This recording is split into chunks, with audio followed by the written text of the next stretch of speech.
तो अब बेटा हम इलेक्ट्रिक पोटेंशियल पर आएंगे। इलेक्ट्रिक पोटेंशियल, इलेक्ट्रिक पोटेंशियल, देखिए इलेक्ट्रिक पोटेंशियल क्या होता है। जैसे इलेक्ट्रिक फील्ड को डिफाइन करने का एक तरीका आपको बताया गया था, उससे थोड़ा मिलता जुलता है। फर्क क्या है देखिएगा, ए के सोर्स चार्ज है प्लस क्यू, ओ पे रखा हुआ है, इट इज सोर्स चार्ज। आपसे कहा गया इससे कुछ दूरी पे एक पॉइंट पी है और ये डिस्टेंस आर पे है। इस पॉइंट पी पर आप इस चार्ज का इलेक्ट्रिक पोटेंशियल बताइए। इसके लिए करते क्या है, हम इन्फिनिटी से बेटा, फ्रॉम इन्फिनिटी, इन्फिनिटी से एक टेस्ट चार्ज Q नॉट लाते हैं और यहां पे रखते हैं। तो we are doing here, we are bringing test charge Q naught from infinity to the point P, और जब इन्फिनिटी से पॉइंट P तक इस चार्ज को लाते हैं तो हमें कुछ वर्क करना पड़ेगा या मिलेगा, इसे हम W इन्फिनिटी टू R लिख लेते हैं। अगर हम इस वर्क डन को फाइंड आउट कर लें और इसको टेस्ट चार्ज के मैग्नीट्यूड से डिवाइड कर दें, तो जो वैल्यू आती है that is known as electric potential at this point. If Q naught is 1 coulomb, then आप देखें electric potential at any point is W infinity to R। तो बताइए बेटा, what is definition of electric potential? Electric potential at any point is equal to the work done in bringing a unit test charge from infinity to that point. Correct? It is work done in bringing unit test charge from infinity to that point. Electric potential scalar quantity, क्योंकि work done scalar, electric potential is a scalar quantity. देखिए electric potential is a scalar quantity. Unit बताइए बेटा, unit of VP या V. Obviously बात है, work done होता है joule per coulomb, joule per coulomb. ये जूल है, ये कूलम है बेटा, जूल पर कूलम। डायमेंशन हालांकि आपको खुद निकालना चाहिए। जूल का मतलब वर्क डन mL2T-2, और कूलम का मतलब होता है एम्पियर सेकेंड -1, तो AT-1। तो क्या है इसका डायमेंशन बेटा, mL2। देखो mL2 T-2 और T-1, तो T-3 A-1। चेक कर लो बेटा, देखो सही है ना, ठीक। तो ये डायमेंशन आ गया इसका। इलेक्ट्रिक पोटेंशियल डिफरेंस अगर ये ले लिया जाए, इसे हम कई बार V या डेल्टा V से लिख लेते हैं। तो इसका सिंपल सा ये मतलब है कि अगर source charge plus Q O पे रखा था और आप पॉइंट P पर इलेक्ट्रिक पोटेंशियल फाइंड आउट करना चाहते थे, ये तो आप देखिएगा बेटा, आप इस चार्ज को कहां से ला रहे थे, इन्फिनिटी से। तो कह रहे हैं कि अगर P पॉइंट पर आप इन्फिनिटी से ना लाएं बल्कि एक पॉइंट Q से लाएं, तो देखो if you are bringing the test charge Q naught from Q to P, जब एक नजदीकी पॉइंट Q से P तक अगर लाते हैं तो ऑब्वियस सी बात है वर्क डन जो होता है वो W Q टू P आएगा। उस समय जो इलेक्ट्रिक पोटेंशियल था उसे इलेक्ट्रिक पोटेंशियल डिफरेंस कहा जाने लगता है। तो इसको अगर आप टेक्निकली लिखना चाहें, लिखेंगे if initial point is not at infinity but at Q, वो अगर इंफिनिटी पे नहीं है बल्कि Q पर है, देन VQP आप लिखोगे, ये आएगा। यानी इलेक्ट्रिक पोटेंशियल बिटवीन PQ कर दीजिए, फाइनल माइनस इनिशियल ले रहे हैं, PQ is equal to work done from Q to P upon Q naught. Same unit है इसका, सेम डायमेंशन है। एक चीज यहां पर ऐड कर लीजिएगा, यूनिट ऑफ वीपी जो लिखा था, जो जूल पर कूलम था, इसको ही वोल्ट भी कहते हैं, वोल्ट। तो इलेक्ट्रिक पोटेंशियल का पॉपुलर यूनिट वोल्ट है। करेक्ट बेटा? Yes sir. ठीक, चलिएगा बेटा, अब अगला आ जाता है इलेक्ट्रिक पोटेंशियल एनर्जी। इसे यू से लिखते हैं। बेटे आप बताइएगा इलेक्ट्रिक पोटेंशियल की डेफिनेशन क्या थी? It is work done in bringing a unit test charge from infinity to that point. यानी कि वर्क डन हम इन्फिनिटी से पता करते थे और उस चार्ज के मैग्नीट्यूड से डिवाइड करते थे। ये बिल्कुल सिंपल सी बात है। ये जानते क्या कहता है, एक सोर्स चार्ज प्लस Q है, अगर आप इसको P पॉइंट पे लेकर आते हैं, एक सोर्स चार्ज प्लस Q है, आप P पॉइंट पर एक इन्फिनिटी से एक टेस्ट चार्ज Q नॉट को लाते हैं, work done W infinity to R था। तो बेटा electric potential energy W infinity to R है। तो बताइएगा electric potential energy, it is work done in bringing any charge, मतलब अब यूनिट चार्ज नहीं होगा, from infinity to a point, infinity से एक पॉइंट P तक या किसी पॉइंट तक लाने में जो वर्डन होता है इसी को इलेक्ट्रिक पोटेंशियल एनर्जी कहते हैं। तो इसका मतलब इलेक्ट्रिक पोटेंशियल एनर्जी हो गया W इंफिनिटी टू R। तुम्हें ध्यान होना चाहिए कि जब हमने पोटेंशियल निकाला था तो केवल और केवल मैग्नीट्यूड ऑफ टेस्ट चार्ज से डिवाइड किया था। अब तुम्हें याद होगा बेटा, आपने क्लास 12 में डिराइव किया होगा W इंफिनिटी टू R की वैल्यू क्या आती है, वेयर डिराइव नहीं कर रहे हैं, मतलब भी नहीं है। W इंफिनिटी टू R होता था 1/4 पाई एप्सिलॉन नॉट। तो पता है बेटा, दो चार्ज के बीच की इलेक्ट्रिक पोटेंशियल एनर्जी होती है 1/4 pi epsilon not Q1 Q2 by R, यानी पहला चार्ज दूसरा चार्ज अपॉन डिस्टेंस, ये हो जाएगा Q नॉट अपॉन R। ये दो चार्ज के बीच की electric potential energy, therefore potential energy equal to हो गया 1/4 pi epsilon naught Q naught by R। ये आ गया इक्वेशन x3। बेटे बस ध्यान रखिएगा, पोटेंशियल एनर्जी के केस में Q और Q नॉट की वैल्यूज को विद साइन रखा जाता है। तो यहां पर नोट क्या है बेटा, values of Q and Q naught should be kept with sign, sign के साथ रखा जाता है।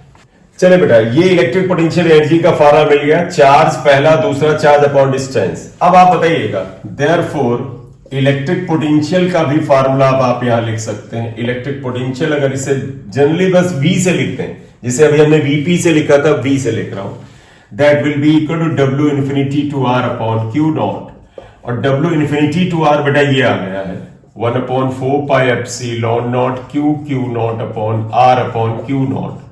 कैंसिल हुआ, तो ध्यान रखना बेटा, किसी सोर्स चार्ज Q की वजह से electric potential 1/4 pi epsilon naught Q by R होता है। तो मैं ध्यान होगा, एक चार्ज Q की वजह से R डिस्टेंस में इलेक्ट्रिक फील्ड में अपॉन R स्क्वायर होता था। प्रिकॉशन फिर है बेटा, ये स्केलर क्वांटिटी है, इसलिए Q की वैल्यू विद साइन रखी जाती है। Value of Q is kept with sign, ये साइन के साथ इसकी वैल्यू रखी जाती है। जैसे इसका एप्लीकेशन ले लें, electric potential due to minus Q charge, minus Q charge. अगर चार्ज ये माइनस Q है, R डिस्टेंस पे एक पॉइंट P है, यहां पोटेंशियल पता करना है, तो क्या आएगा 1/4 pi epsilon naught. Q minus है, मैंने बोला साइन के साथ रखेंगे, तो माइनस Q बाई R आएगा। क्वेश्चन x5 नेक्स्ट आएगा, electric potential due to group of charges. कई सारे चार्ज ले लीजिएगा, मान लीजिए यहां पर एक चार्ज Q1 है बेटा, और एक पॉइंट यहां से कुछ दूरी पर है R1। ये चार्ज माइनस Q2 है, दूरी इसकी R2 है। ये चार्ज प्लस Q3 है, दूरी R3 है। और ये चार्ज माइनस QN है और डिस्टेंस इसकी RN है। तो बेटा इन सभी charges Q1 minus Q2 plus Q3 minus Q1, इन सभी का पोटेंशियल पॉइंट P पर क्या होगा, सिंपली बेटा चार्ज को साइन के साथ रखे आ जाएगा। तो जानते क्या आएगा, VP इक्वल टू क्या आएगा, जरा समझिएगा बेटा, 1/4 पाई एप्सिलॉन नॉट को कॉमन निकाल लेते हैं, और यहां देखिएगा Q बाई R की जगह क्या आएगा, Q1 by R1 minus Q2 by R2 plus Q3 by R3 dash dash dash minus Qn by Rn। तो आ जाएगा Q1 by R1 minus Q2 by R2 plus Q3 by R3 dash dash dash plus Qn by Rn। बोलिए clear बेटा। अब electric potential energy due to the, अभी हमने 2 charge किया था, उसको एक बार फिर से उठा के 3 और 4 चार्ज का करते हैं। बिल्कुल वैसे ही है बेटा जैसा ग्रेविटेशन में था। तो अब इलेक्ट्रिक पोटेंशियल एनर्जी या इलेक्ट्रोस्टैटिक पोटेंशियल एनर्जी, ये मिटा दो पूरा बेटा। अच्छा नहीं, लिख लो लिख लो, टेक योर टाइम। अब हम चाहते हैं बेटा इलेक्ट्रिक पोटेंशियल एनर्जी को एक बार फिर से कई पॉइंट्स के लिए पढ़ लें। तो आप पहला पढ़िएगा, इलेक्ट्रिक पोटेंशियल एनर्जी को बड़ा करेक्टली लिखें तो electrostatic potential energy due to two charges. तो ये तो कोई नया नहीं है, हम ऑलरेडी कर चुके हैं कि अगर दो चार्ज है, पहला Q1 है, दूसरा Q2 है, दूरी अगर R है, ये दोनों अगर R डिस्टेंस पे रखे हैं तो इनकी पोटेंशियल एनर्जी हो जाएगी 1/4 पाई एप्सिलॉन नॉट को K से लिख देते हैं बेटा, अब बार बार उसको क्यों लिखें, 1/4 pi epsilon not Q1 Q2 by R। Q1 Q2 में कोई अगर माइनस होता तो उसको हम माइनस के साथ लेते। क्लियर? Yes, sir. इवन बेटा ऐसे में क्वेश्चन समझिएगा, अगर ये तुमसे ये ना पूछे कि दो चार्ज R दूरी पे रखें, इनकी इलेक्ट्रोस्टैटिक पोटेंशियल एनर्जी निकालो, बल्कि ये ऐसे पूछे what is the work done in bringing these two charges from infinity eight distance R, मतलब इनको इन्फिनिटी से ला करके R दूरी पे रखें, then what is the work done, यही है। तो दो चार्ज पार्टिकल को इन्फिनिटी से ला करके एक बेटा डेफिनेट डिस्टेंस पर सेट करने में जो वर्क होता है that is electrostatic potential energy. Even उल्टा भी कर सकते हैं, क्या कहें what is the work required to separate these charges from here, तो इन दोनों चार्ज को एक दूसरे से सेपरेट करने में कितना वर्क चाहिए, इतना ही चाहिए पोटेंशियल एनर्जी, क्योंकि सेपरेट करने का मतलब इन दोनों को हटाओ और ले जाके इन्फिनिटी पे रख दो। तो अगर इन्फिनिटी से लाने में जितना वर्क हुआ था, इनको हटा के इन्फिनिटी तक ले जाने में नहीं, सेपरेट करने में भी उतना ही वर्क होगा। तो सबका एक ही मतलब है, they are kept at distance R, potential energy is this, they are brought from infinity and kept at distance R, यही वर्डन होगा, they are separated and kept at infinity, यही वर्डन होगा। क्लियर? नेक्स्ट आता है electrostatic potential energy due to three charges. ये थोड़ा सा important हो जाता है क्योंकि तीन चार्ज के केस में क्या होता है, कैलकुलेशन थोड़े से आपके बढ़ जाते हैं। देखिएगा तीन चार्ज के लिए क्या होगा, आप कोई डायग्राम बना लो, एक Q1 ले लेते हैं, एक माइनस Q2 ले लेते हैं, एक हमने Q3 ले लिया। मान लो इनके बीच की डिस्टेंस दे रखी है, ये R12 मान लो, ये R31 मान लो, R23 मान लो, ये तो ये दूरी के चक्कर में मत पड़ना, ये दिया जाएगा डिस्टेंसेस, तो बस में सिंबल रख लिया। बताइए यहां पोटेंशियल एनर्जी क्या होगा, सुनिएगा बेटा, हम जानते हैं पोटेंशियल एनर्जी सिर्फ दो चार्ज के बीच में, यहां पे तो तीन दिए हैं, तो दो दो का पेयर बनाना पड़ेगा। तो एक पेयर बनेगा 1-2 का, एक 2-3 का, एक 3-1 का। तो ऐसे लिखेंगे पोटेंशियल एनर्जी बिटवीन 1-2 मतलब Q1 एंड Q2। बोलिए बेटा, पोटेंशियल एनर्जी 1-2 मतलब between Q1 and Q2 plus potential energy between Q2 and Q3 and potential energy between Q3 and Q1। अगर लिखना चाहे तो क्या लिख सकते हैं, 1/4 पाई एप्सिलॉन नॉट कॉमन ले लीजिएगा। 1-2 का मतलब बेटा Q1 और Q2 बेटा माइनस में है तो माइनस में लिखना पड़ेगा, Q2 अपॉन R12 प्लस 2-3 का मतलब Q2 Q3 R23 और 3-1 का मतलब Q3 Q1 अपॉन R31, ये आएगा।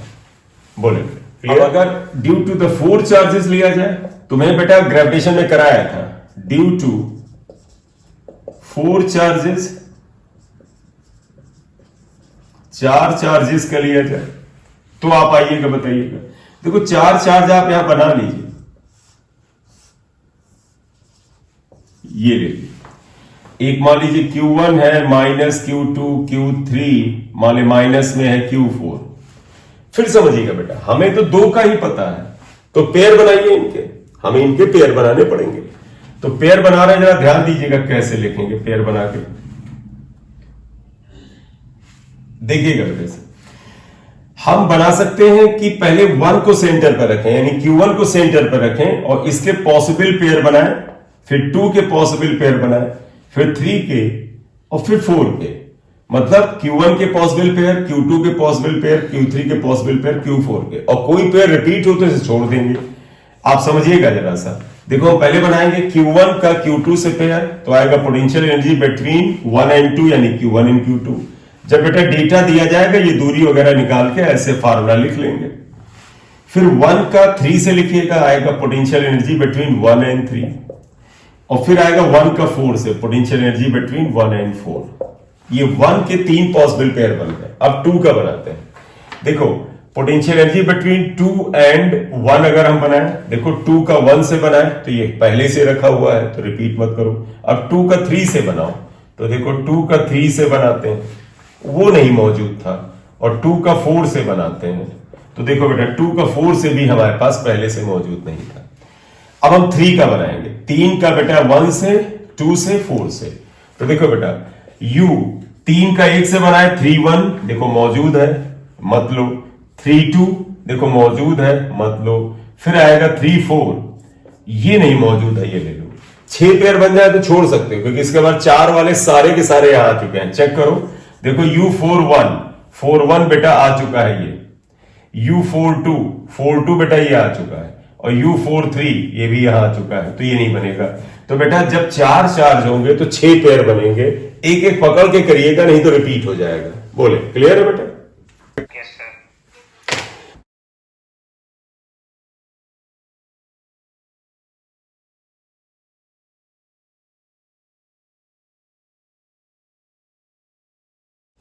देखिएगा बेटा एग्जाम्पल 1 जो दे रखा है, a charge is moved in an electric field of a fixed charge distribution from a point A to another point B slowly. Slowly का मतलब होता है कि कहीं बच्चा गति समझ के काइनेटिक एनर्जी को ना कंसीडर करने लगे, तो स्लो का मतलब हुआ कि काइनेटिक एनर्जी को आप भूल जाओ, वो नेग्लिजिबल है।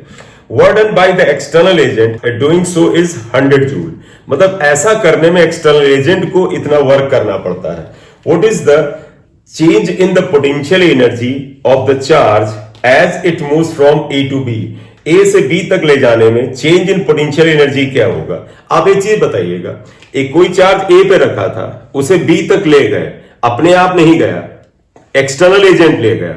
तो बताओ अगर किसी चीज को मैं उठा के कहीं पे ले जाऊंगा तो मेरे द्वारा किया गया वर्क उसमें पोटेंशियल एनर्जी में स्टोर हो जाएगा। जैसे ग्रेविटेशन में देखो, ये पेन यहां रखा था, इसको उठा के मैं ए से अगर कुछ ऊंचाई पे ले जाऊं तो जब मैं यहां से उठा के कुछ ऊंचाई पे ले गया तो मैंने एज एक्सटर्नल एजेंट एक कंजर्वेटिव फोर्स जो कि ग्रेविटेशनल फोर्स है, और आपको ध्यान होगा बेटा इलेक्ट्रोस्टैटिक फोर्स भी कंजर्वेटिव फोर्स है, इलेक्ट्रिक फील्ड भी कंजर्वेटिव फील्ड है।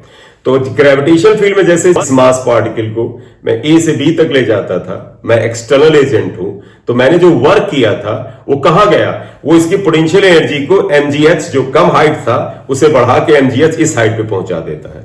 तो वास्तव में जो work done bye external agent होता है अगेंस्ट द कंजर्वेटिव फील्ड, वो उसकी पोटेंशियल एनर्जी को बढ़ा देता है। तो इसमें इन्होंने यही पूछा है, work done bye external agent in doing so is 100 joule. What is the change in potential energy of the charge at it moves from A to B? कहते हैं what is the work done by the electric field of the charge distribution as the charge moves from A to B? Example 1 था, electric field जिस हिसाब दे रहे हैं uniform तो दे नहीं रहे हैं क्योंकि किसी पॉइंट चार्ज का इलेक्ट्रिक फील्ड ऐसे जाता है। इन्होंने बोला ना एक पॉइंट चार्ज की वजह से इलेक्ट्रिक फील्ड है।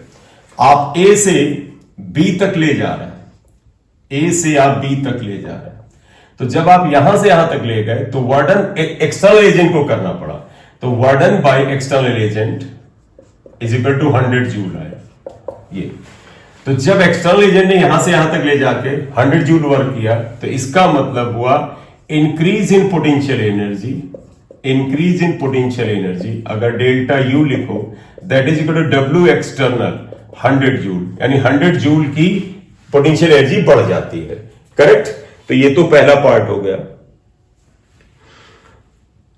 फिर आगे देखिए क्या बोला था, what is the work done by the electric field of the charge distribution as the charge moves from A to B. अब एक चीज बताओ बेटा, अगर एक चार्ज को क्यों लिख लें, इसको मुझे यहां से यहां तक ले जाने में एक्सटर्नल एजेंट को वर्क करना पड़ा। आप बताइएगा बेटा इस पेन को मैं ऊपर क्यों ले जा रहा हूं, क्योंकि ग्रेविटी इसको नीचे खींच रही है। अगर मुझे इस पेन को ऊपर से नीचे लाना हो तो क्या वर्क करना पड़ेगा ना, छोड़ तो खुद ही आ जाएगा। तो if you are taking this charge from A to B, इसका मतलब इस चार्ज पर इधर की तरफ अट्रैक्शन का फोर्स कोई लग रहा था, you are working against this. और ये जो फोर्स लग रहा था ये किसकी वजह से आएगा, इलेक्ट्रिक फील्ड की वजह से आएगा। तो जब आप ए से बी तक इसे खींच के ले जाते हैं then you are working against the force of the electric field. तो ये कहे कि what is the work done by the electric field, तो तुम कहोगे इलेक्ट्रिक फील्ड यहां पर ए से बी तक ले जाने में नेगेटिव ऑफ द 100 जूल का वर्क करेगा। क्यों? क्योंकि देखो फोर्स लग रहा है नीचे की तरफ, डिस्प्लेसन है दाहिनी तरफ, तो एंगल कितना है 180 डिग्री। इसलिए वर्डन बाय इलेक्ट्रिक फील्ड का जो वर्डन होता है that is equal to -100 joule, minus आएगा। बोले क्लियर? Yes, sir. ठीक, जी बेटा कर लेते हैं।